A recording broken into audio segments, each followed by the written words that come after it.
सम्मानित साथियों, मैं आप सभी लोगों से कहना चाहता हूं कि देश की आज़ादी के बाद से अब तक दलित पिछड़े समाज के लोगों को जनसंख्या अनुपात में किसी भी राजनीतिक दल ने हिस्सेदारी नहीं दी है। तमाम पार्टियां सरकार में आईं, सरकार चलाई, चुनाव से पहले आरक्षित वर्ग के लोगों की बात की, चुनाव के बाद अपनी पार्टियों से प्रत्याशी बनाना भी भूल गए। ऐसे लोगों के लिए, ऐसे पार्टियों के लिए मैंने जनसेवा दल का गठन किया है। मैं चाहता हूं कि जिस तरह से सभी पार्टियां बड़े बड़े लोगों को, पूंजीपतियों को, करोड़पति लोगों को, स्टार सुपरस्टार को, बड़े बड़े खिलाड़ियों को साधन संपन्न होने के बावजूद सदनों में नामित कर देते हैं या चुनाव लड़ा करके लोकसभा विधानसभा में भेज देते हैं। मैं पूछना चाहता हूं इन पॉलिटिकल पार्टियों से कि आखिर ये किसी गरीब के दुख दर्द की बात को क्या समझें। यदि वाकई इनकी नीति और नीयत साफ़ होती तो मुझ जैसे अखबार के संपादक को ये पॉलिटिकल पार्टियां बनाने की आवश्यकता नहीं पड़ती। मैं बता देना चाहता हूं अति पिछड़े वर्ग के लोगों को कि आप लोगों की संख्या 40% बिहार की जनगणना के अनुसार उत्तर प्रदेश में भी है, और जो अन्य जो और पिछड़ी जाति हैं उनकी संख्या भी 20% से कम नहीं है। टोटल मिलाकर के 60% बैठ जाती है। लेकिन कुछ हमारे बड़े भाई वो अपने अपने चक्कर में लग करके गरीब लोगों का ध्यान नहीं रखते हैं, और ख़ास करके वो भले ही कितने दलित पिछड़ों के हितैषी बनने का दावा करते हों, लेकिन जब सरकार बनती है या बिना सरकार के भी गरीबों को जाति के नाम पर उत्पीड़न किया जाता है। ख़ास करके क्योंकि संख्या उनकी ज़्यादा है, ख़ास करके उन्हीं के द्वारा पश्चिम हो या मध्यांचल हो या पूर्वांचल हो, सब जगह उन्हीं के द्वारा जो हमारे बड़े भाई हैं गरीब लोगों का उत्पीड़न किया जाता है, उनको जातिगत अपमान किया जाता है। इसी को समझते हुए मैंने जनसेवा दल का गठन किया। आज 8 माह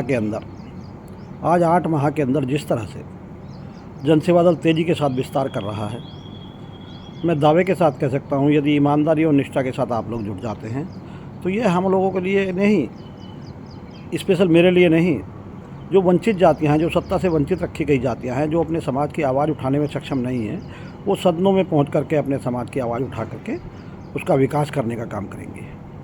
मैं आप लोगों से अनुरोध करके कहना चाहता हूं कि आप लोग पाल प्रजापति, सैनी, कश्यप, विश्वकर्मा और अन्य वंचित जातियाँ, एक बहेलिया जाति है, जो भी जातियाँ हैं, चाहे पसमानदा समाज में सलमानी हो, सैफ़ी हो, इदरीसी हो और दूसरी जो भी जातियाँ हों, उनका भी यही हाल है। वहाँ भी बड़े बड़े लोग जो वहाँ भी क्रीमी लेयर में आते हैं वो लाभ उठा कर ले जाते हैं, वही विधायक सांसद बन जाते हैं अधिकांश। इसी तरह से यहाँ स्थिति है। अगर एक दो अन्य पार्टियों से, जो पार्टियाँ हैं रूलिंग पार्टी रही हैं, यदि वो एक दो MLA MP बना भी देते हैं तो उस पार्टी के गुलाम बन करके रह जाते हैं। मेरा आप लोगों से अनुरोध है कि हम लोगों की वोट ऑफ परसेंट 40% तो अति पिछड़ों की है। अगर पसमानदा मिला लें तो यही 60% बैठ जाती है। उसके बाद जो भी वंचित जातियाँ, कायस्थ समाज है, मेरा मकसद खाली इनसे नहीं है, कायस्थ समाज जनरल कास्ट में आता है, उनका भी देखो एक विधायक उत्तर प्रदेश में बन पाता है, जबकि कौन ऐसी विधानसभा है जिसमें 1-2 लाख 3 लाख से लोकसभा, कौन सी ऐसी लोकसभा है जिसमें 1-2-3 लाख से कम हो। लखनऊ देख लो, प्रयागराज देख लो, कानपुर देख लो, और प्रत्येक ज़िले की स्थिति जो है, कायस्थ समाज अच्छी खासी संख्या में रहता है, पढ़ा लिखा समाज है, सब कुछ है, लेकिन विधायक सांसद तो नहीं बन पाते ना। मेरा उनसे भी अनुरोध है कि वो भी हमारे साथ आएँ। तो मैं चाहता हूँ, हालांकि हमने एक लोक मोर्चा का गठन किया है, लोक मोर्चा के गठन में 9 दल हैं, लेकिन हम ये दावे के साथ कह सकते हैं कि लोक मोर्चा बड़ी तेज़ी से बन करके उभरा है, और मीडिया ने हो या 2 और राजनेताओं ने हो उसको तीसरे विकल्प के रूप में प्रस्तुत किया है। हम आपको विश्वास दिलाते हैं कि हमारी पार्टी या लोक मोर्चा जनसंख्या अनुपात में प्रत्येक जाति के व्यक्ति को जनसंख्या अनुपात में सत्ता में हिस्सेदारी दे करके सत्ता में पहुंचाने का काम करेगा। और जब सत्ता में कोई पहुंच जाएगा, जिस जाति का जो भी मंत्री कैबिनेट मंत्री बनेंगे, उसकी जिम्मेदारी अपने अपने उत्तर प्रदेश के आम जनता के साथ साथ अपने समाज की जिम्मेदारी, अपने समाज का विकास करना, शिक्षा का ध्यान रखना, सबकी नौकरी रोज़गार का ध्यान रखना, ये उसकी जिम्मेदारी होगी। हम किसी का ठेका लेने नहीं चले हैं, हम तो केवल उस समाज के व्यक्ति को जिसकी पीड़ा है, जिस समाज की पीड़ा है, उस समाज के व्यक्ति को उसका नेतृत्व करने के लिए हमने एक प्लान किया है। मैं समझता हूँ आप लोग इस प्लान में शामिल हों।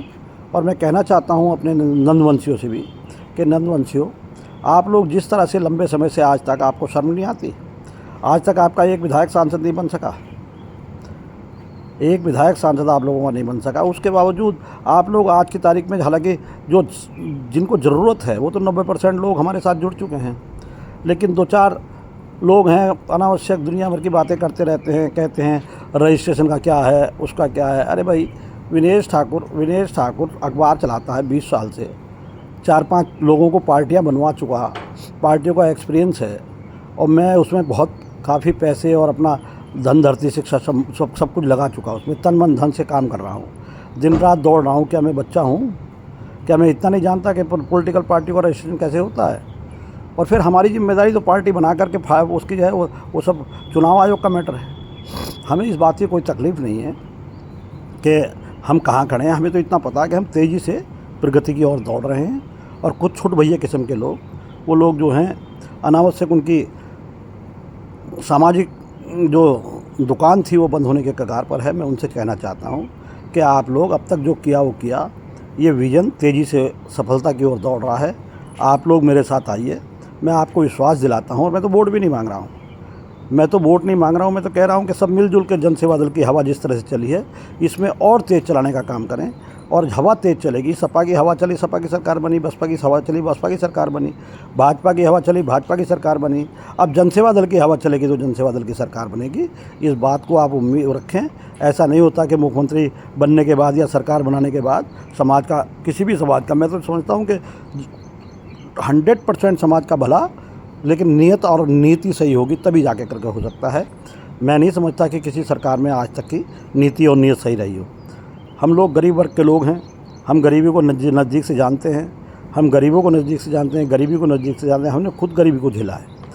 तो हम लोग तो सबसे पहले वही काम करना चाहेंगे ना जो समाज में जिसकी आवश्यकता है। तो मैं आप लोगों से अनुरोध करना चाहता हूँ कि आप लोग ईमानदारी और निष्ठा के साथ 1 साल तक इस संगठन को मजबूत करने का काम करें। और अगर ये मजबूत हो जाएगा तो इसको वोट देने का काम करें। नहीं तो मैं वोट की मांग थोड़ी कर रहा हूँ, हवा चलेगी तो वोट पड़ेगा। आप लोग इस लायक, आपको जनता को उम्मीद दिखाई देगी कि हाँ भाई, ये दल जो है जनसंख्या अनुपात में लोगों को हिस्सेदारी दिलवा सकता है, तो लोग जुटेंगे। तो मेरा आपसे लोगों से अनुरोध है कि सब लोग ईमानदारी और निष्ठा के साथ जनसेवा दल के लिए काम करने का काम करें। मैं पाल प्रजापति, सैनिक, कश्यप, विश्वकर्मा समाज के लोगों को और अन्य राजभर निषाद सात जाति के लोगों को और सभी लोगों को चाहता हूं कि सब लोग अपने अपने प्रतिनिधित्व के लिए, अपने अपने जनसंख्या अनुपात में ये जनसेवा दल के लिए काम करें। मैं गारंटी से कहता हूं कि इसमें जो भी जातियां शामिल होगी उनको जनसंख्या अनुपात में हिस्सेदारी दिलाई जाएगी। नमस्कार, जय हिंद, जय भारत।